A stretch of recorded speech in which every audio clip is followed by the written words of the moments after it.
शेषात् कर्तृपरस्मैपदम। पूर्व प्रकरण से आत्मपद का नियम किया था, परस्मैपद का नियम नहीं था, उसके लिए सब जगह प्राप्त हो रहा था परस्मैपद। तदर्थमिदम उच्यते, उसके लिए ये सूत्र बनाया परस्मैपद का नियम करने के लिए। यूँ समझो भाई, आत्मपद का ही तो नियम किया है ना, परस्मैपद का नियम थोड़ी किया है। तो सब से मानी सभी धातुओं से प्राप्त होता है। नहीं, जो वो जो सूत्र है अपना लस्य तिप्त जी सिप्तस्था, 18 प्रत्यय जो होते हैं ना, वो 18 प्रत्यय सभी धातुओं से होते हैं, और आत्मपद अनुदात्त और गित धातुओं से ही होता है। 18 प्रत्यय तो सबसे हो जाएंगे, और आत्मपद अर्थात तंग जो हैं, तयाताम जैथासाथाम द्वयम इट वही मई, ये प्रत्यय केवल अनुदात्त और गित धातुओं से ही होंगे। और जो जहाँ जहाँ विशेष विधान कर दिया, निर्विषः निपूर्वक विष धातु से ही होगा। मतलब परस्मैपद तो सबसे प्राप्त हुआ, पर ये जो है ऐसा होने लगा, अनुदात्तेत और गित धातु से ही होता है, ऐसा होने लगा। तो यहाँ पर जो है, इसलिए सबसे पता था कि अनुदात्तेत और गित धातु से ही आत्मपद होता है, भाव कर्म में ही आत्मपद होता है, इस तरह से कह रखा था। तो परस्मैपद के लिए कोई ऐसा नियम नहीं किया था। मतलब परस्मैपद का नियम, आत्मपद का नियम, ऐसे एक विशेष ये एक विशेष शब्दावली है। आत्मपद का नियम का मतलब सूत्र जो है इस तरह से अर्थ हमारे सामने प्रस्तुत कर रहा था, अनुदात्तेत और गित धातु से ही आत्मपद होता है। तो उसमें आत्मनेपद बनेगा गुरुजी? हाँ, ही जहाँ लगाएंगे उससे अलग बनता है। तो आत्मनेपद फिर दूसरी धातुओं से नहीं होगा? आत्मनेपद दूसरी धातु से नहीं हो सकता, आत्मनेपद दूसरी धातु से नहीं हो सकता। पर जहाँ जहाँ कह रखा है, जैसे निर्विषः निपूर्वक विष धातु से ही आत्मनेपद होता है, ऐसे कह दिया ना, आंगो या मना आंग पूर्वक यम हन धातु से ही आत्मनेपद होता है, ऐसे होगा। इस प्रकार में जिन जिन सूत्रों पर कह दिया आत्मनेपद ही होगा, उनमें होगा आत्मनेपद ही होगा, मत बोलो।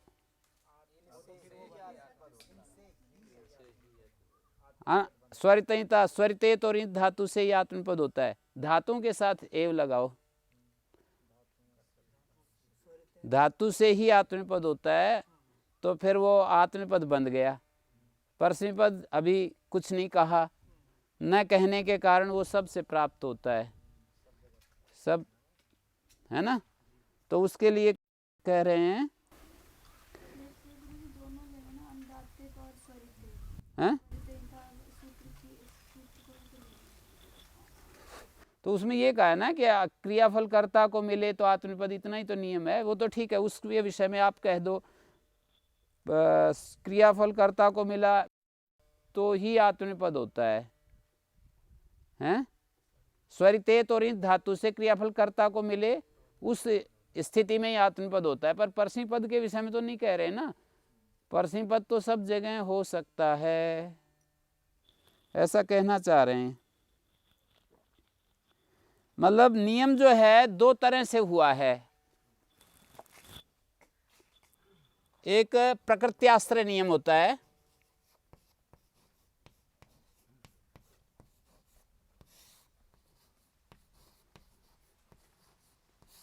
और एक होता है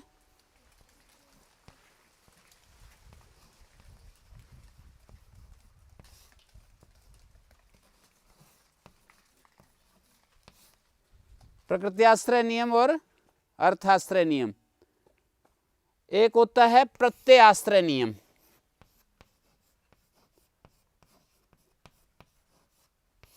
हमने प्रत्ययाश्रय नियम नहीं किया है अब तक।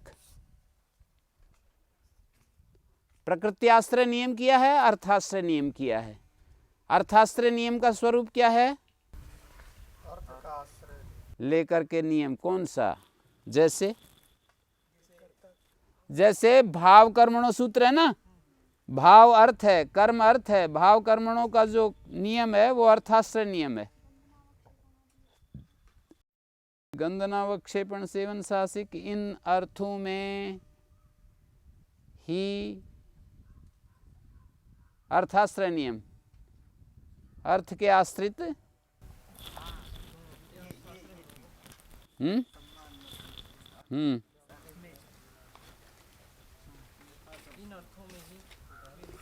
हाँ जी, अर्थाश्रय नियम, प्रकृत्याश्रय नियम और प्रत्ययाश्रय नियम।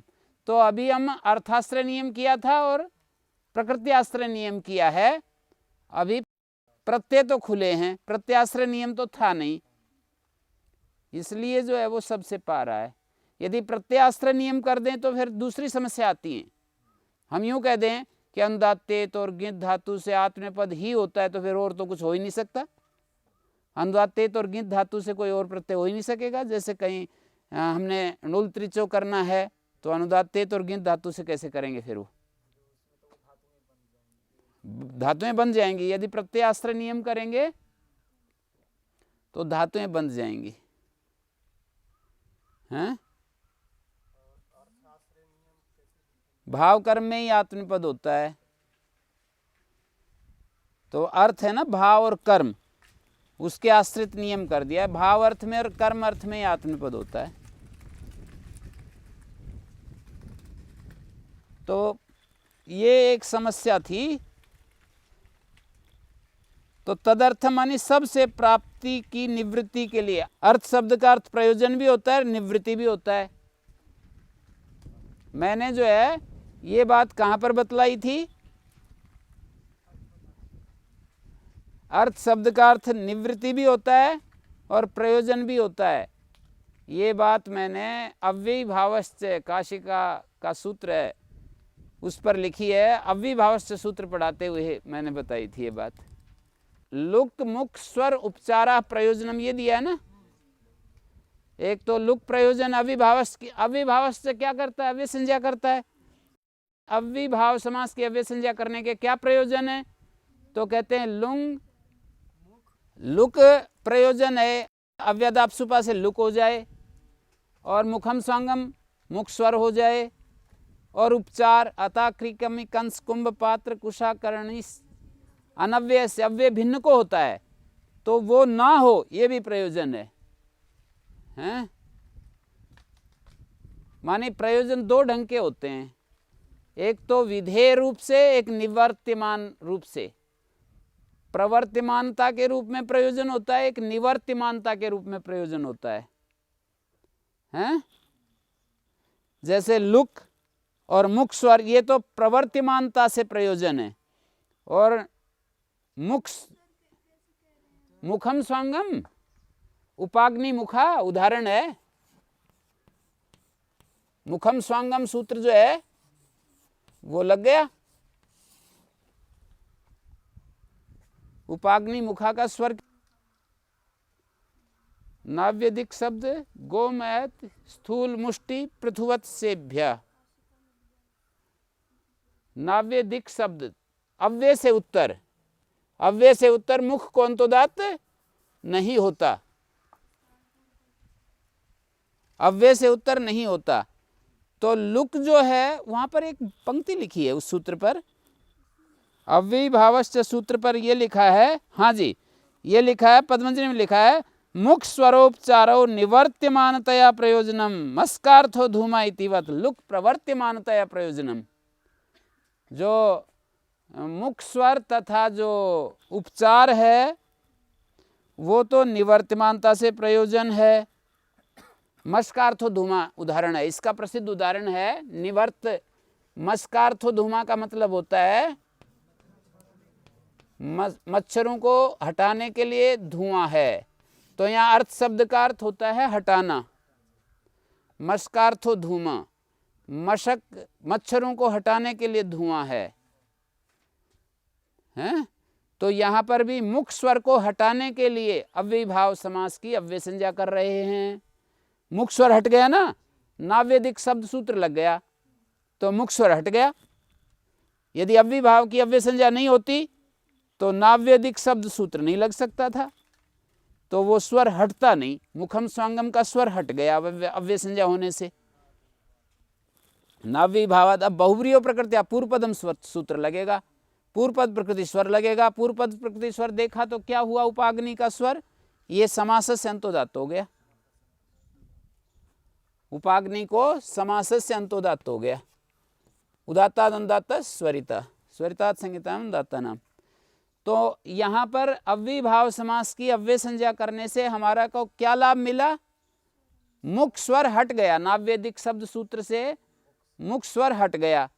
तथा उपपय कारः, एक और उदाहरण है, उपपयः कारः। अव्यय भिन्न को वो होता है, सकार होता है। ये अव्यय है इसलिए सकार नहीं हुआ।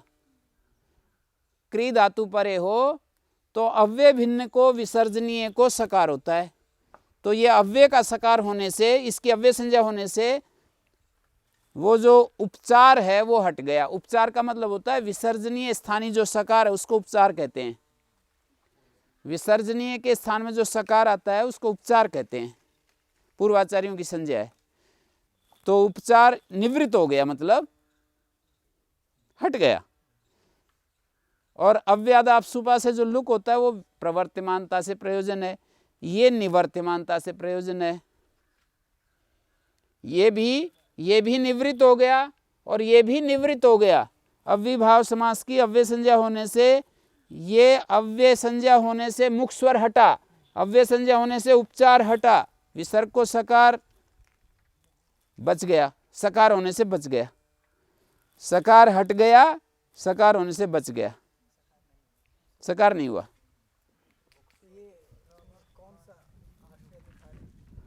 ये बता रहा हूं कि 3 प्रयोजन दिए अव्ययीभाव समास की अव्यय संज्ञा के। एक तो लुक हो जाए तो ये तो विधीयमानता से प्रयोजन है, और ये कहा कि मुख स्वर प्रयोजन है और उपचार प्रयोजन है। तो उपचार प्रयोजन का मतलब उपचार हट जाए ये प्रयोजन है, मुख स्वर हट जाए ये प्रयोजन है। अव्ययीभाव समास की अव्यय संज्ञा करने से मुख स्वर हट गया, उपचार हट गया, ये प्रयोजन है। प्रयोजन शब्द का अर्थ यहाँ निवृत्ति है। प्रवर्तमानता और निवर्त्यमानता दो बात होती है ना। निवर्त्यमान शंकराचार्य नहीं होता, प्रवर्तमानता।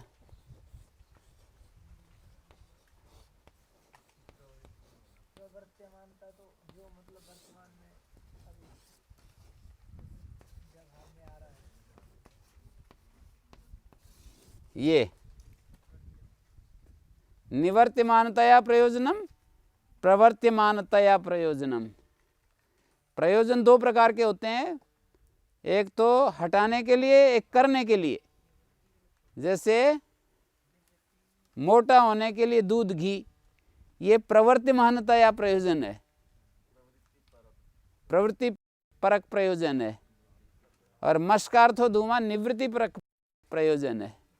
तो यहाँ पर तदर्थम, जो मैंने इसके ऊपर इतनी सारी बातें कही, जो आप शब्द पढ़ रहे हो ना, तदर्थम इदम उच्यते। तदर्थम का मतलब है सभी से प्राप्ति की निवृत्ति के लिए।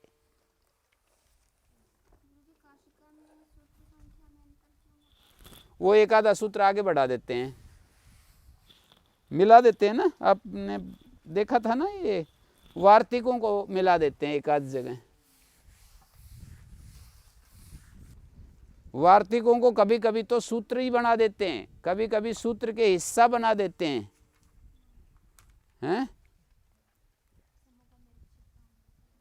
समोगम ऋषि में कई सारे सूत्र का हिस्सा बना दिया, और उधर छठे अध्याय के पहले पाद में तो कई सूत्र ही बढ़ा दिए, मतलब वार्तिकों को सूत्र के रूप में रख लिया।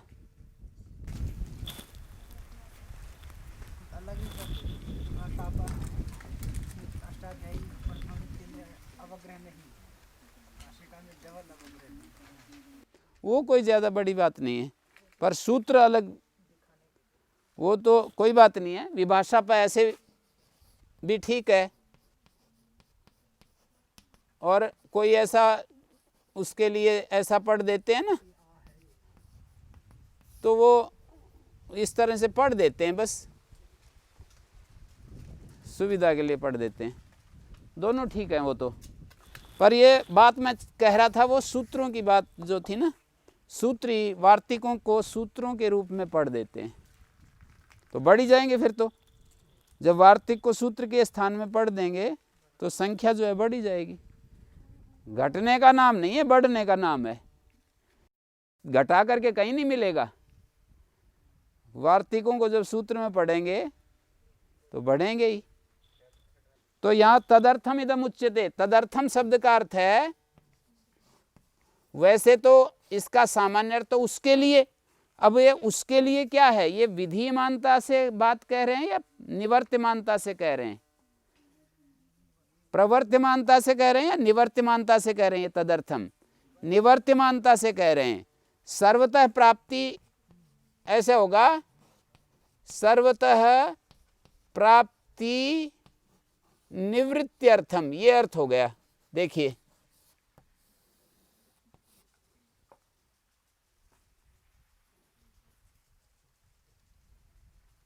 ठीक हो गया। सबसे पश्चिम पद की प्राप्ति की निवृत्ति के लिए ये सूत्र बना रहे हैं। सामान्य प्रवाह में जब अर्थ करेंगे तो यही होगा कि भाई उसके लिए सूत्र बनाया। अब ये उसके लिए का क्या मतलब? सबसे प्राप्ति को हटाने के लिए। सबसे तो नहीं हो रहा था, और दो अर्थ करें तब। हाँ जी, हाँ, अनुदात्तेत और गिंत धातुओं से भी पा रहा था। हाँ, तो तदर्थम का मतलब उनसे परस्मै पद को हटाने के लिए। अनुदात्तेत और गिंत धातु से जो परस्मै पद प्राप्त हो रहा था, उनसे हटाने के लिए ये सूत्र बना दिया। येभ्यो धातुभ्यः येन विशेषणेन आत्मनेपदम उक्तम, जिन धातुओं से जिन विशेषणों से आत्मनेपद कहा है, ततो यद अन्यत् स शेषः, उनसे जो बच गया वो शेष है। शेषात् कर्तरि परस्मैपदम भवति शेषादेव नान्यस्मात्, यहाँ भी ये नियम कर रहा है। इसको आप प्रकृत्याश्रय नियम कहोगे, प्रत्याश्रय कहोगे, अर्थाश्रय कहोगे? प्रकृत्याश्रय कहेंगे।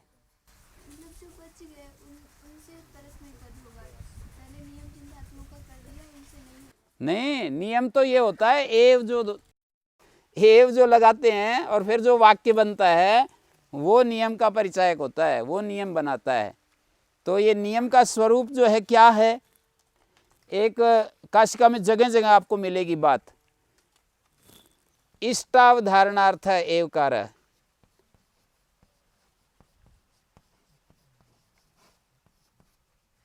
ऐसा लिखा मिलेगा। जहां भी एव आता है ना सूत्रों में, पति समास एव ऐसे आता रहता है, तो कहते हैं एव क्यों करते हैं?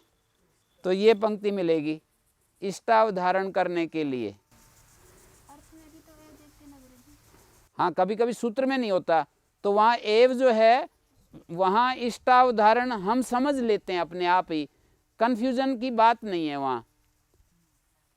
वहाँ पर कन्फ्यूजन हमें संभावित नहीं है, और जहाँ कन्फ्यूजन संभावित था वहाँ आचार्य ने अपने कंठ से, दो प्रकार के सूत्र मिलेंगे ना नियम, एक तो एव युक्त, एक एव सूत्र में नहीं पढ़ा हुआ, अर्थ अर्थ में मिलेगा।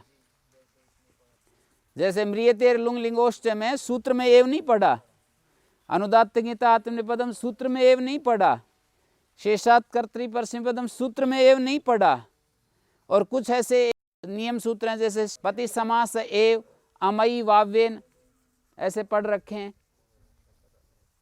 है ना। तो जहां पढ़ रखा है वहां ये पंक्ति लिखी मिलती है।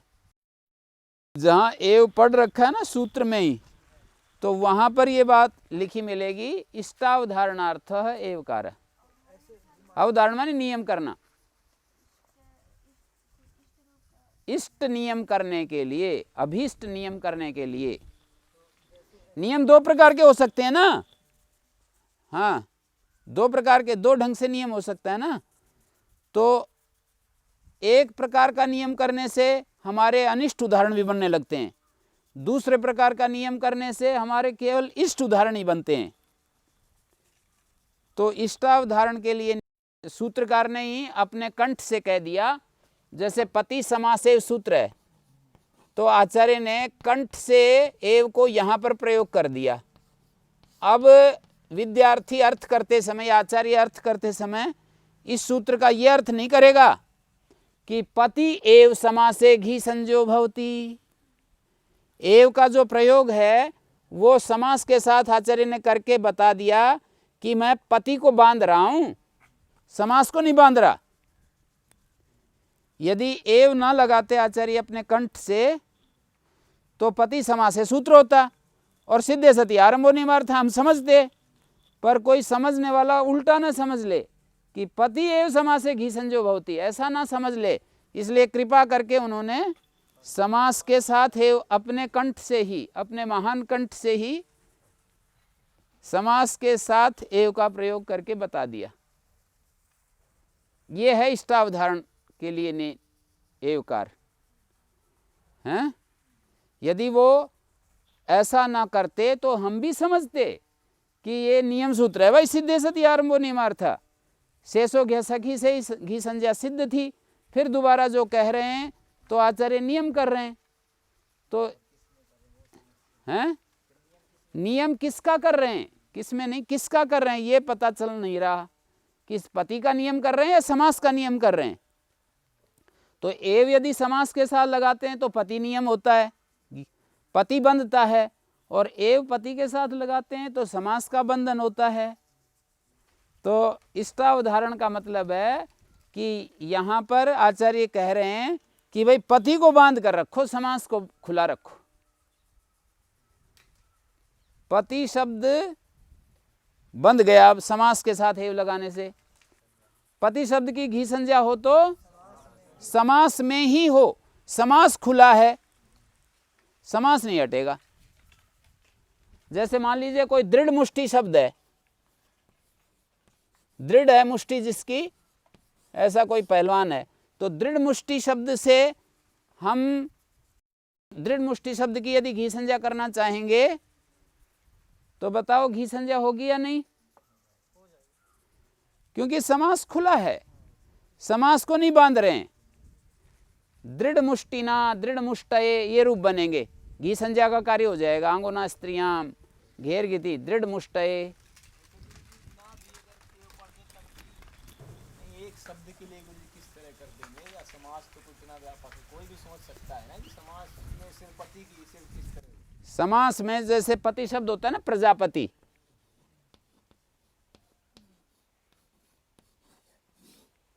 समास में घी संज्ञा हो तो पति की और प्रजापति की घी संज्ञा हो जाएगी, और किसी समास में और किसी शब्द की नहीं होती। जैसे दृढ़ मुष्टि की नहीं होती। समास में घी संज्ञा हो तो पति शब्द की ही हो और किसी की ना हो। और अब क्या होता है, अब ये होता है पति शब्द की घी संज्ञा हो तो समास में ही होगी, अकेला पति शब्द आएगा तो फिर इसकी घी संज्ञा नहीं होगी। अब ये अर्थ निकल रहा है। तो ये इष्टावधारण की बात है सारी हैं। एव जहां लगा देते हैं वो हाँ विपरीत का बंधन होता है। तो ये इष्टावधारण जगह जगह ये बात आती रहती है। और ये जहाँ कन्फ्यूजन की स्थिति थी ना, आचार्य को दिखाई दी कि यहाँ विद्यार्थी कन्फ्यूज्ड हो सकते हैं, तो इसलिए अपनी कृपा वहाँ पर दर्शा दी। और जहाँ उनको ऐसा लगा कि यहाँ तो अपने आप ही ठीक समझेंगे, जैसे म्रियतेर लुंग लिंगोश्च, यहाँ पर उन्होंने देखा कि यहाँ अपने आप ही ठीक समझेंगे तो मैं क्यों लगाऊं। तो हम क्या समझते हैं म्रियतेर लुंग लिंगोश्च सूत्र का अर्थ? मृंग धातु से लुंग लिंग में ही शीत प्रत्यय में ही आत्मनेपद होता है, तो हम समझ लेते हैं कि ये ऐसा अर्थ कह रहे हैं। यूं नहीं कह रहे हैं आचार्य, मृंग धातु से ही लुंग लिंग में आत्मनेपद होता है, ये तो पहले करते आ रहे हैं, ऐसा थोड़ी बांधेंगे। मृंग धातु से ही लुंग लिंग में आत्मनेपद होता है, मतलब लुंग लिंग को थोड़ी बांधेंगे, धातु को ही बांधेंगे ना। मृंग धातु को, मृंग धातु से आत्मनेपद होता है, लुंग लिंग में ही, मरिष्यति आदि में नहीं चाहते हैं, लुंग लिंग में ही आत्मनेपद होता है, मरिष्यति में नहीं। तो यहां पर शेषादेव नान्यस्मात्, ये भी नियम सूत्र है।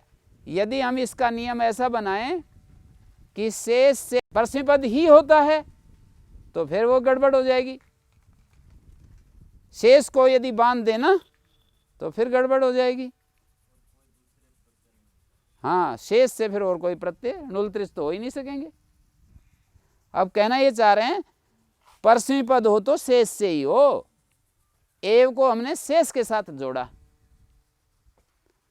कितनी सारी चीजें शेष धातु से ही परस्मैपद होता है, और एव को हमने कहाँ जोड़ा? शेष के साथ जोड़ा है।